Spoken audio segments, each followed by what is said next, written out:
Hi, this is Miss Andrea. I'm here in EcoStation and I'm doing a project for you today that is sponsored by Hamill Foundation, and that is the Star Wars laser sound effects. I love that. You may not know what Star Wars is. If you don't, ask your parents. I bet they know. If you don't know what Star Wars is, it's still a very good, cool sound effect. So what I'm going to do is, some of you may remember my noisemaker video where I talked about sound, and I talked about sound being a wave. And so when people think of a wave, they think of like ocean waves, but sound does not travel that way. Those kind of waves that travel through water are transverse waves. That means they move up and down in the direction that they're traveling, so they're perpendicular. Sound waves are longitudinal. That means that they travel in parallel to the direction of sound. So if I'm talking to you, the sound waves are going toward you and they're going in a straight line. I'm going to do a real quick demonstration before I show you the really cool stuff about the difference between those waves. So a transverse wave, the movement is this way and the wave is moving up and down. But a longitudinal, you're going to see some compressions. So what's going to happen is when I speak, I make the air molecules hit each other. So they compress and then they thin out, and they compress and they thin out till they reach your ear. And that's what you're going to see here. So you might have to look really closely. Do you see those dark areas? That's where the slinky compresses and then it thins out as it moves along. So it's moving in the same direction as the movement, parallel to that movement. So transverse waves, they are moving perpendicular, and longitudinal waves are moving in a straight line. And so I just wanted you to get that visual. Now we get to the really cool stuff. So sound is made through vibration, right? So how do you think that sound will travel through this slinky? It's kind of hard to see it. So what we're going to do is we're going to amplify it. And if you saw my other videos, you'll remember that amplification is just an area where there's a lot of air that's kind of trapped in a space, and so it amplifies it, makes it louder, basically is what amplify means. So I'm going to take my cup to use as an amplifier. So you want to put your slinky over that cup, hold it, and then what you're going to do is you're going to drop it. So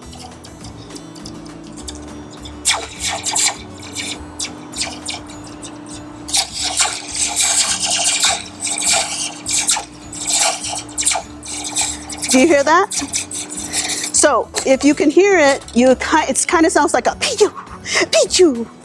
And that is because there's actually sound waves travel at different speeds. And what you're hearing is that pew is a much higher sound, so it reaches your ear faster, and the pew is the lower sound. So it goes pew. It's very cool. Now, I don't want your parents to be mad at me because they're going to be hearing this all day long if you have a slinky. So I'm going to teach you something else that's really cool.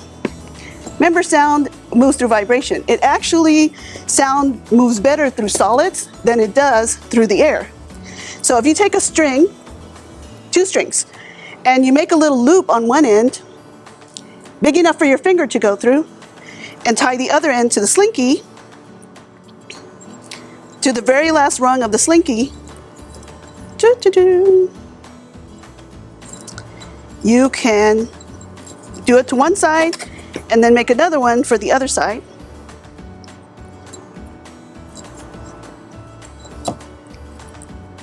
And then just try to do it opposite sides, because you're going to put these to your ear.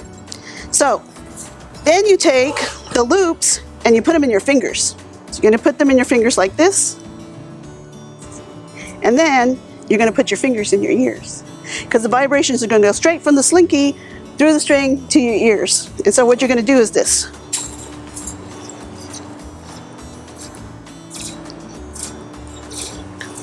I know I look like a crazy elephant, and you couldn't hear it, right?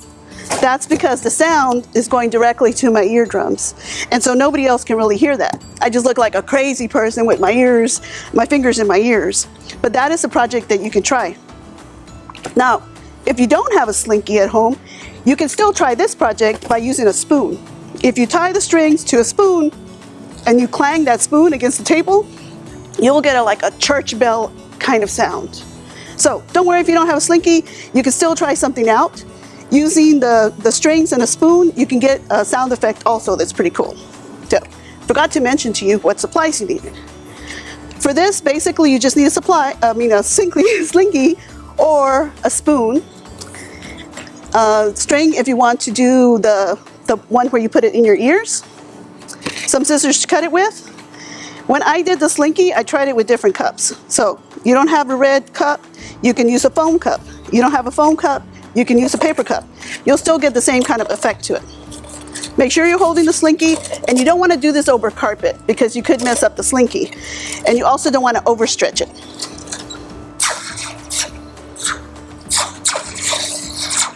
You hear that?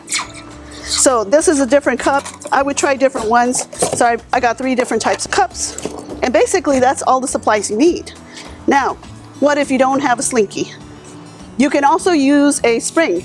This is a, what I call a thunder stick. And I want to show you the magic of it. It's basically just a tube with 2 cups with a spring in it, stretched out. There's a hole here so that when we do the sound, it's amplified and it comes out right here. So that's another thing that you could do. So I hope you enjoyed that project. I had a lot of fun doing it. I love the Star Wars sound. This is Miss Andrea, signing out.